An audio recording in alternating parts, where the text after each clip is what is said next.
si BBM pa rin nakatulong sa inyo. Di ba? Oh. Sa mga nagpapakalat ng fake news na hindi daw totoo na may nakulong na mga DDS sa Qatar, tigil-tigilan nyo yung pagpapakalat ninyong fake news. Isa lang masasabi ko sa inyo, nasa loob lang kayo ng amo nyo, kami nag-iikot sa social media. Ito na. Malacanang Press Corps. Welcome muli sa ating press briefing ngayong araw. Makakasama natin ngayon si Department of Migrant Workers Secretary Hans Leo Cacda para magbahagi ng mahalagang anunsyo. Secretary Cacda. Maraming salamat, ASEC Dale. Upon directive of the President, since he learned about the arrests of the around 20 Filipinos, OFWs, in a resort in Doha, Qatar last March 27 gabi, and around 10:30, he immediately directed the Department of Migrant Workers, of course. Ngayon, mga Pilipino dyan sa Qatar, mga buwaka ng ina nyo, mga DDS, sasabihin ninyo walang nakulong, walang naaresto. Ano to? Malacanang na mismo nagsabi. Di ba? Malacanang na mismo nagsabi na may nakulong na 17, na DDS, na OFW, na bobo, na nagwiwilga-wilga sa gitna ng Ramadan. Tapos sasabihin ninyo, wala. Ang ina nyo, papakalat pa kayo, fake news pa. Sa bagay, DDS nga kayo. Partnership under the same one country team with the DFA and our embassy, and lagi nilang inaano yan to provide, lagi nilang pinagpilitan ng mga nagbablogger-bloggeran dyan sa TikTok. Ang dami kong nakita sa TikTok na nasa Qatar daw sila. Wala daw nakulong, wala daw silang nabalitaang nakulong. Bakit kayo babalitaan? Hindi naman kayo media. Magtrabaho na lang kayo dyan, magkuskus kayo ng kubeta. Legal and welfare assistance to the 20 who were arrested. More specifically, first and foremost, ang tanong ng presidente, kamusta na sila? Their welfare, their well-being. Buti pa si BBM naisipang kumusta sila. Si Sara Sidigong walang narinig. Kaya ngayon mga DDS, yan ang isipin ninyo. Yan ang isipin ninyo. Pagkatapos ninyong murahin, sabihang bangag, sabihang adik si BBM pa rin nag-aalala sa inyo. Ngayon, natanong ko sa inyo, tinulungan ba kayo ni Sara at ni Digong? Nagkaroon tayo ng welfare visits with our one country team under Ambassador Melicor. We had our labor attaché, his name is Attorney Ed Ferrer, along with our retained Qatari legal counsel, conduct visits in the detention centers, in the jails, where the 20 were held. There were 12 males, there are 12 males and 5 females and 3 minors. And of course, we know, nang unang nakalaya yung 3 minor de edad, naiwan yung 12 kalalakihan and 5 na kababaihan in separate detention or jail facilities. The second and more important, should I say, directive of the President was to secure their immediate release. And with gladness, we report today that, of course, based on the President's directive to secure the immediate release of the 17 who are still detained. Immediate release. Yung 17 na detained sa Qatar. So, naka-immediate release. Pansamantalang laya.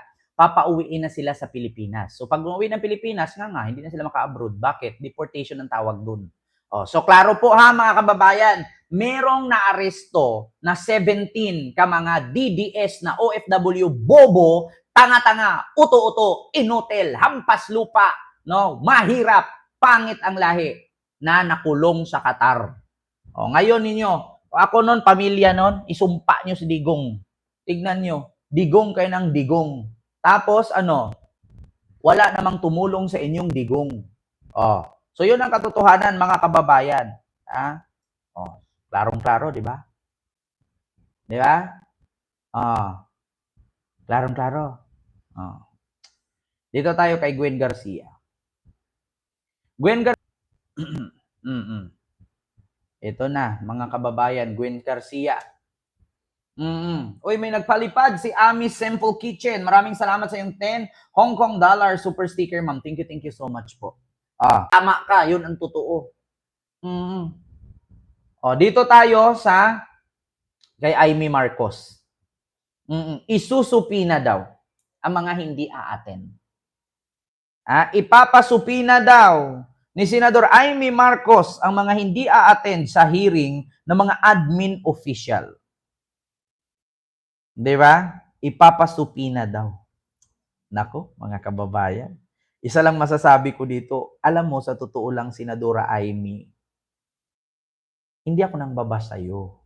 Sa 4,000 live viewers ko dito, gusto ko lang ipaalam sa inyong lahat. Walang masama sa ginawa mo. Ang problema lang kasi, dapat hindi ka na nakikisawsaw sa isyong yan.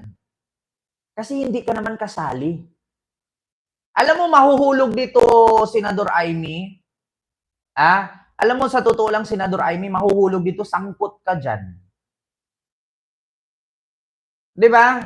Pwedeng sabihin ng taong bayan, bakit gano'n na lang ka-defensive si Amy kay Digong? Sangkot ba si Amy sa war on drugs at sa extrajudicial killings? Pwedeng sabihin ng tao yan. Ngayon, imbes na manalo ka, hindi ka manalo. Bakit? Sasabihin ng tao yan, presidente ang kapatid mo, tapos kinalaban mo ang kapatid mo, anong tawag sa'yo? Comment down below. Diba? Alam mo, Amy, hindi ka mananalo. Ako na mismo nagsabi sa'yo, ako palang tumag-isa, sa harap ng 4,000 plus live viewers ko, hindi ka mananalo. Hindi ko naman sila pwedeng i-educate kasi mas mga matatanda pa sa akin yan. Presidente ng Pilipinas, kapatid mo ba talaga? Nagtanong lang, kapatid mo ba talaga? Presidente ng Pilipinas. Tapos kakalabanin mo, administrasyon, anong tawag sa'yo? Sa tingin mo, Amy, iboboto ka pa ng mga supporter ng kapatid mo? Hindi. At sa tingin mo, Amy, iboboto ka ng mga supporter ni Digong? Hindi. Bakit? Isa lang naman sasabihin nila. Kahit mag-serko balintong ka, kapatid mo pa rin si Marcos. Alam mo naman yung mga supporter ni Digong na bobo, galit kay BBM yan. Kasi si BBM daw nagpakulong ng idol nila. Politiko yun, hindi santo si Digong. Alam mo, sinabi na nga ni Salpanilo sa'yo yan . Alam nyo, yung mga DDS ngayon na mga politician, nagkanda-kanda, aklasan na. Tignan nyo, Gobernador Gwen Garcia ng Cebu, umaklas na. Tignan nyo yung mga DDS senator, kanya-kanya ng pabango, kanya-kanyang pautot. Bakit? Hindi kasi sila mananalo hanggat wala si Digong. Sa ginawa ni Senador Amy Marcos, yung pagkampi kay Digong, either pwede siyang sabihin, sangkot ba si Amy dyan sa war on drugs? Kasi bakit gano'n na lang si Amy kung makapagdepensa kay Digong? Or may gusto ba siya kay Digong? May relasyon ba sila ni Digong? Nagtatanong lang. Pero ito lang ang masasabi ko. Kapatid mo, presidente ng Pilipinas, tapos kakalabanin mo, anong tawag sa'yo? Traidor. Kung sa kapatid mo, kaya mong traidorin, paano pa kaya ang mga DDS? Amy, hindi ka mananalo, maniwala ka sa akin. Kung kapatid mo kaya mong traidorin, paano pa ang mga DDS? Biruin mo, kapatid mo yan. Ganyan ang ginawa mo. Sa tingin mo, anong tingin ng DDS sa'yo? Isa lang ang isipin ng DDS. Kapatid mo nga, binaboy mo Kami pa kaya? Yun lang naman. At ang isipin ng DDS, kahit magkasirko balintong yan dyan, magkapatid pa rin yan sila ni BBM, Marcos pa rin yan siya. Talagang hindi ka ibuboto ng DDS, huwag ka na magpabango. Hindi mo ba alam na ginawa ka lang tanga ni Bato? Tingnan mo kanina, nagsalita ka. Sa likod mo, si Bato nakangiti. Akala mo, didede. Si Bato parang batang didede. Parang gustong yumakap kay Amy at didede. Ito yun, wait lang.